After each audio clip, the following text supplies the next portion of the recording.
Hey everybody, first of all, great job with the interviews. You did amazing work uncovering some issues that are going on in people's lives. You didn't necessarily approach this with any particular problem in mind, but you did a fantastic job uncovering some problems. One bit of feedback that I would have for you as you continue practicing interviews and as you do interviews in part two of the course, continue to dig deeper. Once you hit on a challenge that someone is facing, ask more questions about it. This was just a nice introduction, a practice for interviewing, and we're going to do this again. So my general feedback to everybody is to ask a lot of questions. If the person you're talking to gives you a little sense of a challenge that they're facing, find out more about why. Ask your who, what, where, when, why, how questions. Who's impacted by this? Why is it an issue? How do you think it might look if it were different? Those types of questions to just keep digging and uncover the real underlying issues that the person is experiencing. So great job. And that's just some general feedback after week 3. Going into week 4, we're now going to head into another step in the design thinking process, which will be our ideating. We're going to call it the go broad to go narrow. That's the D for D methodology. So we'll focus this week on brainstorming, narrowing strategies, and then creating a storyboard. See if I can move the slide ahead. Here we go. So a quick summary in our Design for Delight process, we focused on deep customer empathy. This week is go broad to go narrow, and then we'll turn to some rapid experiments, that prototyping and testing with our customers. Design for Delight is a condensed version of the design thinking process, taking those 5 steps in design thinking and putting them to 3 more concise steps. So go broad to go narrow. This is what we're doing this week. The first thing we're going to do is focus on brainstorming, and this can be so much fun. So when you approach your work this week, I would encourage you to connect with others, maybe somebody else in the class, a family member, friends, roommates, teammates. Just kind of take a team approach with this and get some help because brainstorming can be much more productive when you're working with others. There's a video that I'm going to try to skip right past, but I do want you to watch. The thing with brainstorming is to be visual if you can. Feel free to draw things out, but try to be visual. You can use some post-it notes, some way to unlock your creativity. When you're brainstorming, I definitely recommend using a pencil or a pen and paper rather than typing.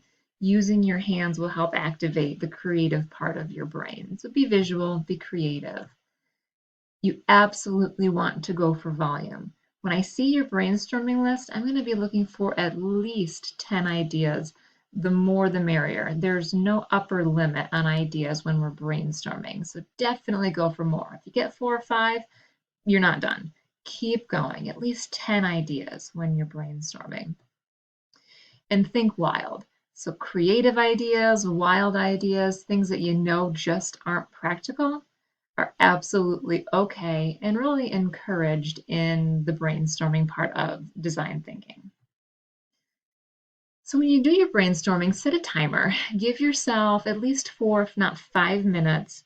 And if you're using post-it notes, try to do one idea per post-it note. Get different colors, draw little pictures, stick them up on the wall, on a dry erase board.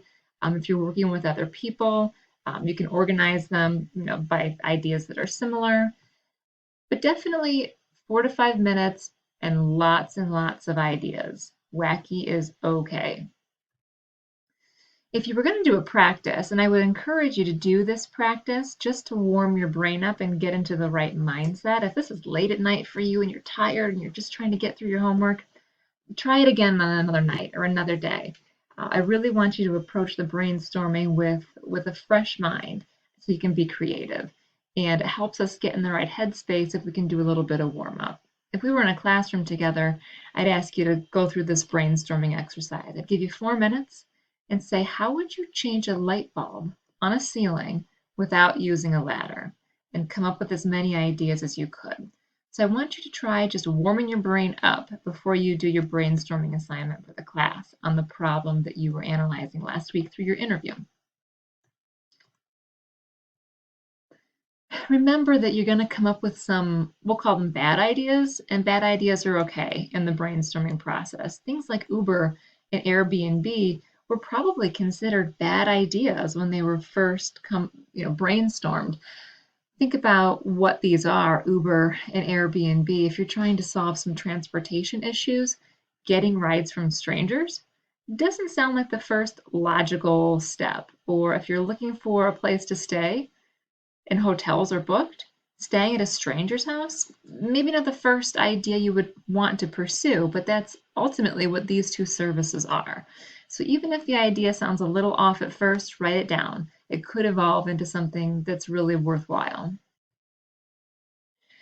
And so if you've gone through the brainstorming exercise with the light bulb, think about the wildest idea, think about your most favorite idea.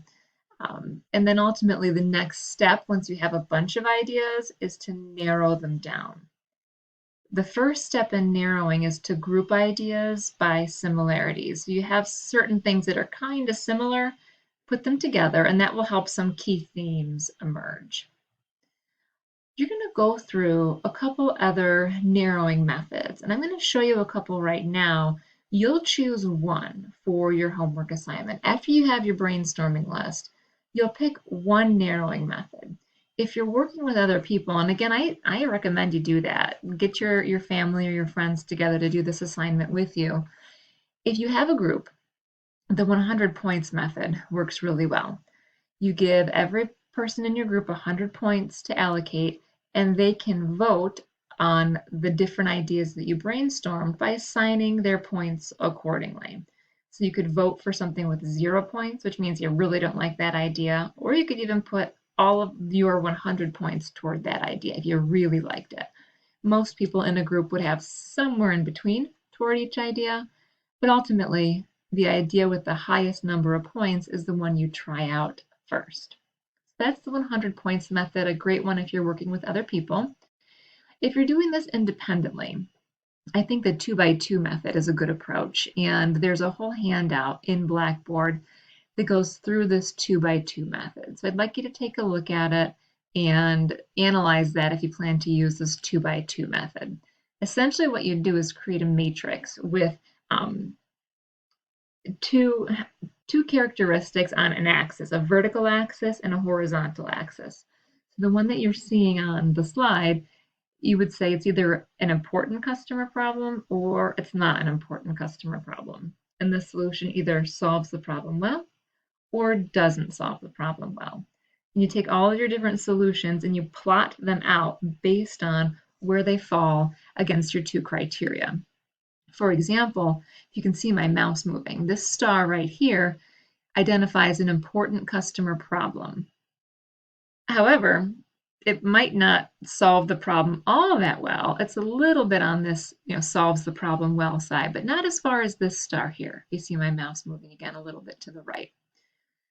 So with the 2x2 method, you pick the combination of the two criteria that you think are ideal. In this instance, it probably would be an important customer problem and solving the problem well. So I would think the person would choose either this star or this star that comes in this upper right-hand quadrant. The next thing you'll do, once you've taken your brainstorming list and you've narrowed it down through either the 2x2 method or the 100 points method, is you're going to create a storyboard. And I'm going to ask you to be a little bit artistic here. Certainly no points for artistic ability, but I want you to start drawing some things. The storyboard shows you how your customer interacts with the solution. So in summary, you're taking the problem that the person you interviewed last week is facing. You're brainstorming a bunch of solutions, narrowing it down, and then drawing through a storyboard what that solution would look like for that user. So you'll watch this video that's here in the slides. So I'll try to scoot past it now. And ultimately your storyboard looks like this. It has a minimum of 6 frames. You could have 8, but I would want a minimum of 6 frames. And they're pretty clearly labeled as you see here. The first one is the customer experiencing the problem. You can see this storyboard is referencing the example that we've seen with Team Stria, with the students working with the blind person who was veering and unable to walk a straight line. So the first frame is the person experiencing the problem. The second is how that customer finds the solution. Looks like they're implying a Google search. The next 2 or 3 frames are how the solution works. So we have a belt. It's describing if you veer left, it vibrates to alert you. Same thing if you veer to the right. So that person, we can clearly tell how this works. The person wears a belt. If they veer to the left, they get a vibration on the left. If they veer to the right, they get a vibration on the right. Then the last frame is the benefit the customer is experiencing. It's sort of the after image of life is better now that I have experienced this solution. So you're going to submit a storyboard for the solution you want to try first for your customer. And you kind of have a sense that you've hit on something if you've identified an important, unsolved customer problem that you feel like you can solve this well and build a competitive advantage. This is where we're going. Don't worry too much about this at this stage. We're just practicing these principles, working toward building an actual solution for a customer for part 2 of the course. But this is kind of something to keep in mind as you're identifying possible solutions to try. One more thing, this is a little bit out of order actually, I thought it would come up earlier. The pew chart is helpful for us in terms of narrowing things, sometimes after you've created multiple storyboards, but it can be used as another narrowing method. The 2x2 has us using 2 criteria. The pew chart has us using 5, if not more. And in this case, you can rank your ideas based on how they meet different criteria. And that can help you as you are narrowing. That can also help you with additional prototyping. In almost every situation, the first idea we test isn't going to be the right thing. We have to change it through our prototype and revision process, or we toss it out altogether and try a different idea from our list. So if you haven't chosen the right thing, don't worry about it. Just a quick reflection on some design thinking. This quote is really important. It says, designers don't think their way forward, they build their way forward. And that speaks really closely to what we'll be doing in this course. We're not necessarily spending a lot of time and effort thinking up the right solution. We're trying a bunch of different things and learning very quickly what works and what doesn't work.